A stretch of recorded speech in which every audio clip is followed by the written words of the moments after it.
Nós visitamos a sede do Uber essa semana aqui em São Francisco, mas sem dúvida o mais legal relacionado à empresa foi a conversa que aconteceu nesse palco aqui atrás. Marc Benioff, que é o CEO da Salesforce, conversou com Travis Kalanick, que é o fundador do Uber, e eles falaram sobre várias coisas legais, desde a fundação da empresa, como a ideia surgiu, até como as novas tecnologias vão interferir no serviço do Uber em si, realidade aumentada, realidade virtual, robótica, carros inteligentes, carros autônomos, enfim, separamos os melhores momentos para vocês, só conferir no vídeo agora. Remember, the reason we started is because the taxi system was broken. And when it's broken, it's not working for riders or for drivers. Now, we didn't have it as, it wasn't quite as I'm saying it now, but look, we're 5 years in, you get better at telling the story that we bring every day. But it was about drivers filling in the gaps, for sure, from the start, because what we were doing at the beginning, it was black car, and I was going on Google and I'm typing in, because we didn't know this was going to work. This was just a dream at the beginning. And, I'm going to Google, typing in limousine service San Francisco into Google, and you'd get a bunch of results. I put them all into an Excel sheet. We weren't Salesforce customers right at the beginning. And I hope you are now. Oh, we are, yes, of course. We have no choice. That's true, that's true. Your story's gotten better over time as well. Yes, it has. So I'm putting an Excel sheet in just old school. The term is like dialing for dollars. I'm calling up every limo company I can in San Francisco, and I'm calling them up. And your pitch at the beginning, your first pitch, they hang up on you right away, and then you start getting it. And it was like, I want to be your biggest customer. I can help you make 50% more in a week. And that's where it started. My co-founder, Garrett Camp. So he was really the visionary on the rider side, and I was sort of pushing on the driver side. And I was like, man, the driver thing's good. And he's like, are you sure? And he was like, the rider thing, no problem. I'm like, sort of looking at him, are you sure? And it just sort of came together that way. Mm-hmm. And it's a marketplace thing, and so you have those two sides, and sometimes, it starts by one co-founder looking at one side and one co-founder looking at the other, and it was kind of a fun way to start. There's a lot of technology to make that happen. Of course, there's the customer ratings, so then it falls right back into ops. Mm-hmm. So you rate a driver, let's say you had an experience where, he took 3 wrong turns or, something didn't go quite right.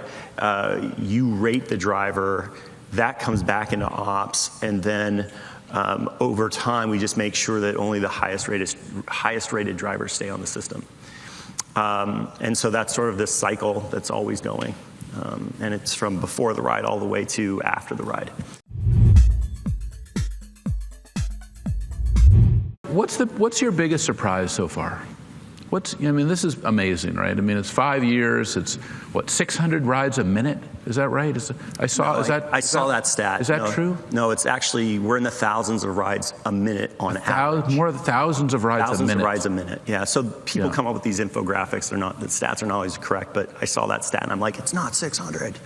Yeah. So yeah, it's thousands of rides a minute. That's on average. That's not like peak time. That's just average.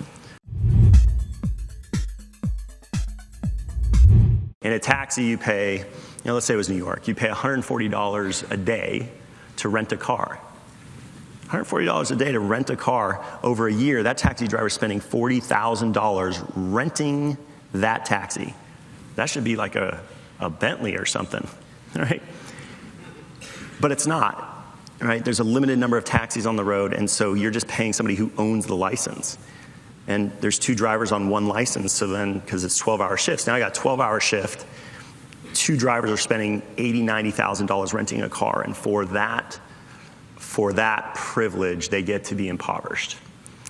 And if they go 10 hours and then they have to pick up their son or daughter from school or something comes up in their life, they miss those last 2 hours, they lose money that day. And so a lot of times people go, oh my God, taxi drivers, they're not great. They say something like this. What we say is that actually taxi drivers are good people, they're just treated badly. And so the other side of this equation, the driver's side, which is if you're a full-time guy, you're making a much better living and it's super flexible to life. But if you're part-time, that's great too, because 50% of the drivers on Uber this week are doing less than 10 hours this week. And so what does that mean? That means they're filling the gaps. One of the things that I've done recently, which was pretty awesome, was I was in my office, and I was like, oh, I'm going to try this Uber Pool. Yes. And I hit Uber Pool, and Uber, some Prius came and picked me up, and then a few blocks later, picked up another guy who worked for Goldman Sachs, and so we had an interesting That's interesting. Ride. Goldman Sachs guy rocking Uber Pool. Yeah, it's a good development. It was pretty cool, actually. It was a super young person, actually, who's trying to save some money and didn't want to spend $50 to go home. I love it.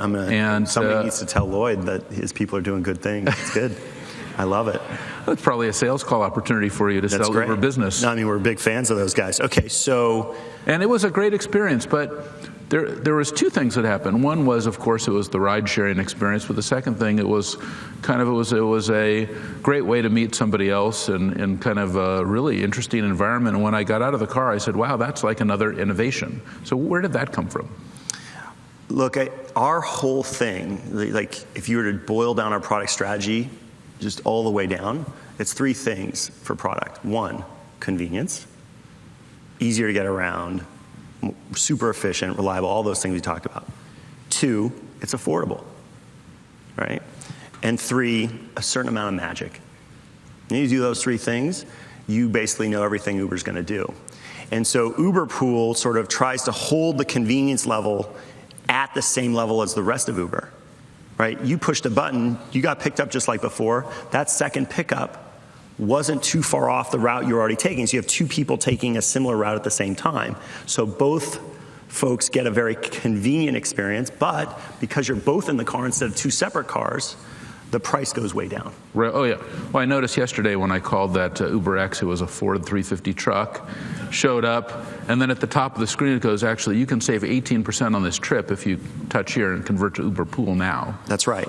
And so is that more profitable for you if they do that? No, actually, I mean, Uber Pool right now is less profitable for us, but the vision for us is it's profitable in San Francisco, but it's not as profitable as a normal ride, just because we are trying to induce the carpooling thing, right? So we're already, in a bunch of different cities around the world, we're already doing over 100,000 in each city. We're already doing over 100,000 people in each city carpooling, Uber pooling every week in San Francisco as well. And that's exciting. That's two cars becoming one. So our whole thing and why Uber Pool's part of what we do is about making Uber cheaper than owning a car.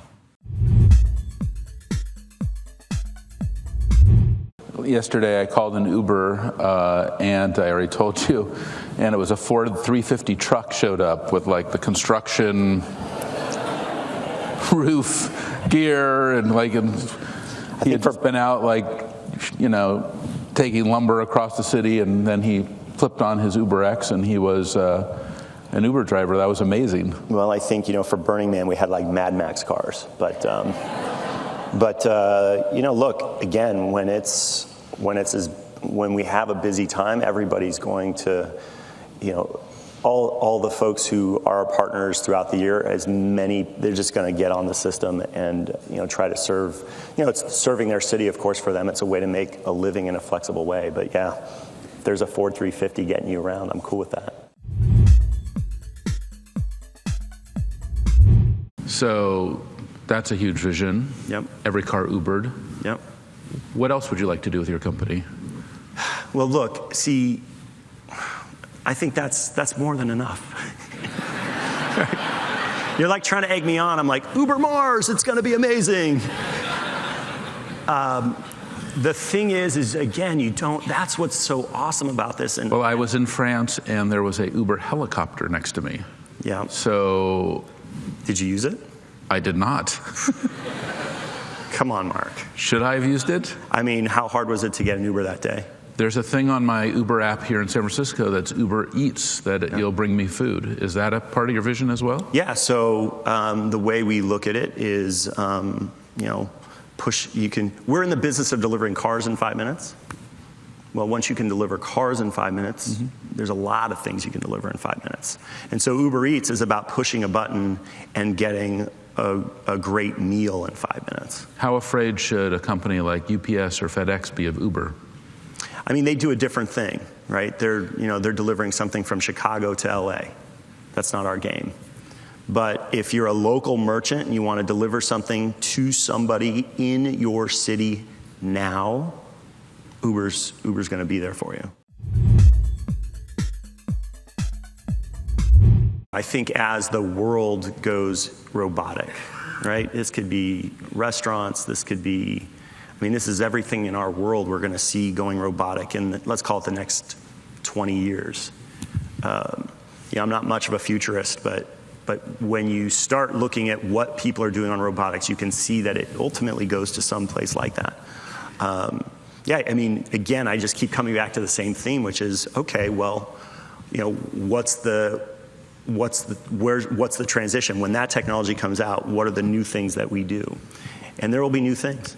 And it may be that all of us, as a society, have fewer hours. We remember in the industrial revolution, people working 80 hours, 100 hours a week, and now we're at 40. There could be something interesting there too. I don't know. That's not my game. Is futurism, that kind of thing. But again, we're on that journey. We're going down the highway. It's a little bit foggy, but let's have good principles about how we approach the future. And I think that I'm more optimistic about how the future ends up. Well, Travis, thank you very much for coming to Dreamforce. We really appreciate it. Thank you. Thank you very much. Thanks, everybody. Se gostou, curta aqui embaixo e assine nosso canal do YouTube. Todos os dias tem vídeo novo para você.